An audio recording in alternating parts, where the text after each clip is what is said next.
Okay, back to candle lighting. We're discussing that when a woman lights the candles, she basically accepts Shabbos. Halachically, a man, when he lights the candles, let's say he's living alone, the custom is he doesn't accept Shabbos. It's interesting, it seems that when the Rebbe, after the Rebbe passed away and the Rebbe was lighting his own Shabbos licht, it seems that the Rebbe was Mekabel Shabbos when he lit candles. We know that because when he gave the brach to Kol Nidre to the Bachrim, there was no way of knowing unless you're in the office. But when the Rebbe used to give the bracha for the Bachrim at Kol Nidre, the Rebbe used to come out right before Kol Nidre. It was already after Lichbenchen time. And the Rebbe would give the bracha into a mic. You can hear it upstairs, downstairs. After Memches, after the Rebbe was living alone and he benched there, they didn't have the mic.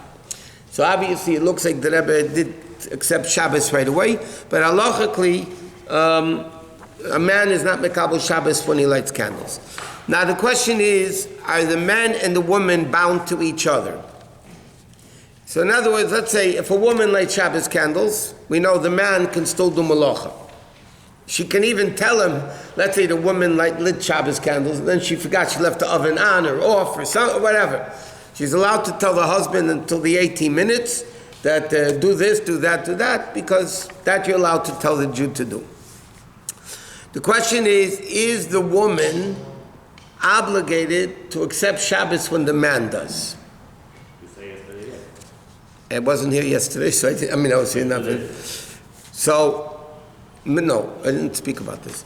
So, if I remember correctly, so many opinions say that the husband and wife are completely independent. That means, I'll give you a simple, practical example. You have an early mincha Friday in the summer, right? So let's say the husband goes to the early minyan. Is the wife bound to accept Shabbos when the husband, let's speak a practical example. Let's say, for argument's sake, it's not the exact time. So let's say Plaga Mincha is 6:10 tomorrow, approximately. So the husband goes to the early minyan. Regular candle lighting time is, let's say, 7:10. Let's say. So Shabbos for technically is 7:28. Now the man goes to shul, he davens Mariv. Can the woman bench licht at 7:10? Or as soon as the husband accepts Shabbos, she has to accept Shabbos too. So there are opinions in halacha that say they're independent. The husband accepts Shabbos early, the wife can still do malacha until she has to light candles. There are other poskim, that's what's mashma from the Alter Rebbe. The Alter Rebbe seems to pretty clearly implies that when the husband accepts Shabbos, the woman has to accept Shabbos too. Now what's acceptance of Shabbos for a man? So there's two opinions in halacha, either mizmor shiliyim or Shabbos. But the Alter Rebbe seems to hold Baruch Hu. When a man says Baruch Hu, that's when he accepts Shabbos. So let's say a man goes to an early 6 o'clock minyan, and they daven mincha, and they have a minyan on time, they start, and they get... So let's say, for argument's sake, at 6:45, they're already by Baruch Hu. Say, approximately 6:45, you're going to be by Baruch Hu. The din is, the woman accepts Shabbos when the husband said Baruch Hu, according to where the Alter Rebbe holds, and other poskim also. So therefore, the woman has to bench licht 6:45. Because once the husband accepts Shabbos, she accepted Shabbos automatically. If she accepts Shabbos, how can she light candles? So therefore, the woman can light either at Plaga Mincha, like we learned an hour and a quarter of halachic hours before Mincha, and accept Shabbos then. But even if she wants to do things longer, she has to accept Shabbos when the husband does, meaning when the minyan says Baruch Hu. So let's say she forgot what if she forgot or when said Baruch Hu and she only realized that she can't bench licht. No. The question is, is that called forgetting that she would have to add an additional licht? You can't be makel to be like the other. Not according to the Alter Rebbe, according to... If you're Lubavitcher, you can. What? There are opinions that hold they're completely independent. Well, how does she know that he accepted? So that's what I'm saying. You have to approximate If the husband goes to shul and approximately 6:45, let's say I'm just giving that ballpark figure. So she has to accept Shabbos. That's why a lot of women, when the husband goes to the early minyan, they bench lich the Plaga Mincha. If Plaga Mincha would be 6:10, the woman would bench lich 6:10, 6:15, or something like that. Other hold they're completely independent of each other, but there's another issue.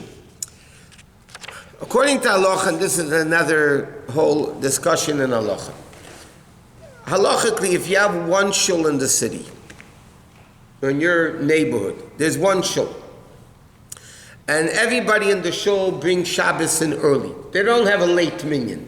They only have an early minyan. The din is what's called an halacha yachid nigrer acher atzibur.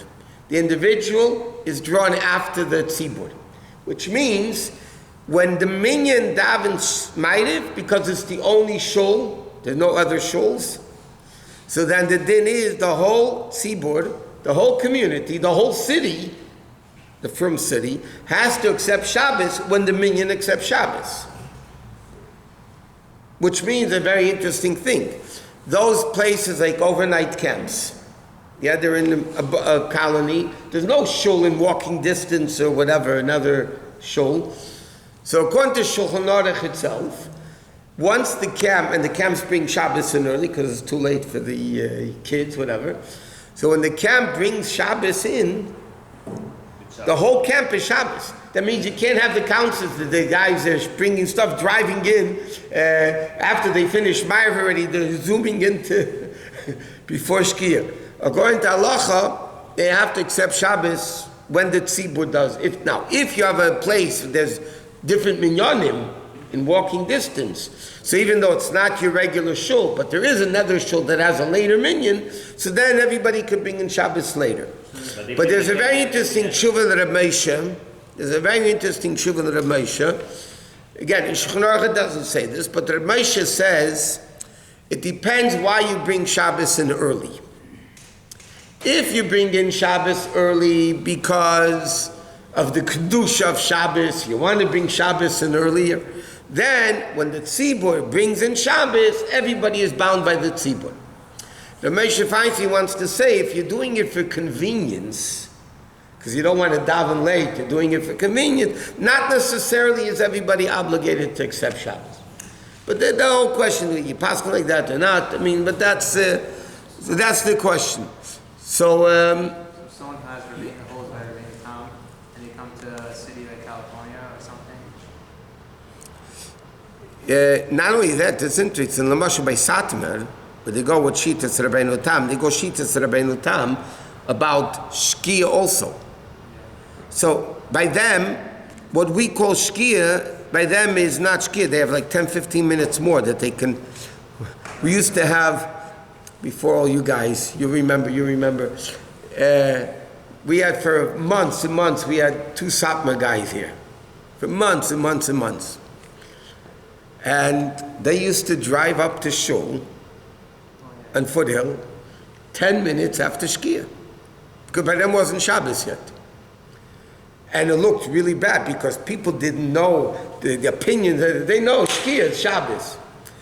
So the first time they did it, I went over to them and said, listen, Chavra, with all due respect, I know you hold Rabbeinu Tam Tzeis and Nets and Bein Hashmoshes and everything. But bottom line is, here in California, you can't do such a thing. In Satmar, you could do it. In Monroe, you could do it. In Williams, maybe you could do it. But I told him, you can't do it. You can't do it. A from guy with a Streimler, they came with a Streimler. One guy had a Streimler, one guy wasn't married. They had walking with a Streimler, and then 10 minutes after Shkia, they're driving up. Everybody was looking at them the first time, like, what's going? They're Shem Shabbos, they're not Shem Shabbos. So, it's an issue that needs to be taken into consideration. I think it happened twice until they got the message, because the second time was more serious than the first time. And how's it mashma from the Alter if the husband accepts Shabbos? It's a mashma from the Alter Shulchan Aruch. In the name of Lich mentioned. Same thing would apply with regards to eating before Kiddush. If the husband goes and starts davening, goes to shul, starts davening, does the wife have to? No. If the wife did, once you daven Shachris, The husband. whoever daven Shachris has Chiyav of Kiddush. So the wife doesn't have the same view? in the Litvish places, they paskin that a woman who wants to eat before davening has to make kiddush. It's tshuvas about that. The Moshe, there's a lot of tshuvas all over the place written that a woman, because they don't eat before davening. In the Litvish shuls, the yeshivish shuls, what they do is they don't eat before davening, which is shrek. But they daven shachris, and then I think before Kriyas HaTorah, they make kiddush like we do Simchas Torah. They make kiddush, and they eat, and then they have Kriyas HaTorah. No, they learn for an hour, and then they have Kriyas HaTorah, and then they bring in a machitza, and the women come in for Musaf. So they hold that a woman who wants to eat before davening gets to make kiddush. And drink. To eat or drink, you have to make kiddush. But we don't hold like that. In the Chassidish poskim, they hold that after you daven shachris, you have a chiyuv of kiddush. So for instance, once a man daven shachris Shabbos in the morning, he can't drink water. You can't have a bottle of water after shachris, after you daven shachris. Even before Chazar Seshatz. Once you daven shachris, you have a chiyuv, shmanesri, you have a chiyuv of making kiddush. What wife Hagar after the Because the wife has her own... This is Kabbalah Shabbos of the house. This is Kiddush. It's an individual, private thing. Can I eat before Kiddush? What?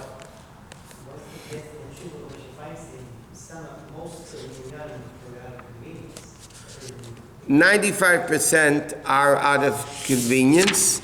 But again, not everybody paskins like that. Then whatever.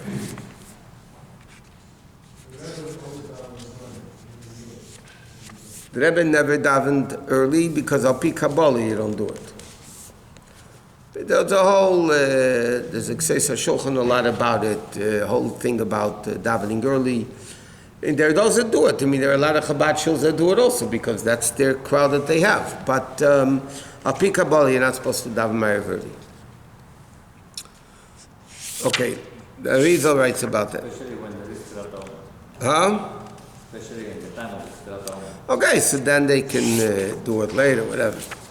Okay. Yom Kippur. Yom Kippur is a very nice day, yeah. Okay. Okay, now, in Shulchan Aruch it says that the best oil, the best candles to use, Shulchan Aruch it says, is olive oil. It's preferred to use olive oil because olive oil was, the original thing. And there are many women that use olive oil. But the Rebbe writes the pearl that in Bais Din by the Rabbeim, and we know that you saw in the Rebbe's house the candle holder. By the Rabbeim, they lit candles. The Rebbe since never used oil; they always used candles. But there are people that like to, even the Lubavitch the pearl, they like to use oil because oil, that's like Bechanika. Oil is preferred rather than that. Okay, now another important thing: how long should the candles burn? 10 minutes. You want to give the class? Okay, how long should the candles burn? So minimal time is until Kiddush. Preferable, the candles should burn until you finish eating. If you remember, we learned one of the reasons for candles is Kavod Shabbos, that when you see the food you're eating, you have more enjoyment from it. So based on that, l'chatchila, the candles should be lit until after benching. That's l'chatchila. B'diavad until Kiddush. Now, what happens, but there's another concept over here. Many times, families are invited to somebody else for Shabbos, Friday night dinner. So they bench licht, and they right away run out of the house to the other people, and then by the time they come home at night, the candles are extinguished already. That was not yet to the mitzvah lich pension, and you made a bracha in vain. Because if you don't benefit at all from the candles, it's a bracha levato. You light the candles, you run out, and when you come back, the candles are not there, so you didn't use the candles. So therefore, women have to know this, that if you're running out after candle lighting, you have to stay at least a few minutes. It doesn't say how long. You have to stay a few minutes by the candles and at least benefit from the candles. Or make sure the candles are long enough that when you come home, the candles are still burning and then you're benefiting from the candles. But just to light the candles and run out, you're not yetzer the mitzvah. Okay, the bracha is said levatala. Now, if you light Shabbos candles early, like some of you bring in Shabbos early, they just have to light until the end of your meal, not everybody else's meal. Okay, okay, number of candles. Okay, now, how many candles do we light? So we discussed already. The minig is, most people, married people light 2 candles. There's a lot of reasons for that. Number one, because Zachar v'Shamar, the two, Zachar is Yom Shabbos, Shabbos Yom Shabbos the Kache. So you have Zachar and Shamar. Another reason is because the Gemara says a woman has 252 limbs. A man, this is brought down in Halacha, a man has 248 limbs. 248 and 252 is 500. Huh? So when you have Ned is 250, twice 250, 2 Ned is 500. So therefore, when you light 2 candles, you have all the Avarim, all the limbs of the husband and wife. It also says, we'll get to later, that when you make Kiddush, you're supposed to look at the candles. Why do you look at the candles? Because the Gemara says, when you run during the week, you lose 1/500th of your eyesight.